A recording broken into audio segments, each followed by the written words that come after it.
আসসালামু আলাইকুম। আমরা সকলেই জানি দুনিয়া কা জান্নাত হ্যাঁ কাশ্মীর। কাশ্মীর সুইজারল্যান্ড দুনিয়ার জান্নাত হিসেবে আমরা জানি, কিন্তু আমার মতে বর্তমান দুনিয়ার জান্নাত বাংলাদেশ। মাথার টনক নড়ি গেল না বাংলাদেশকে। দুনিয়ার জান্নাত বাংলাদেশ। এই জান্নাতত ফুলসিরাত আছে। ফুলসিরাত কোনটা? পদ্মা সেতু।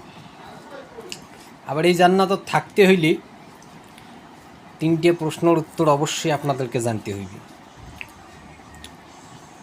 প্রথম প্রশ্ন, আপনাকে যদি জিজ্ঞাসা করা হয়, নাম্বার 1, মান দলুকে, মানে তোমার দল কি?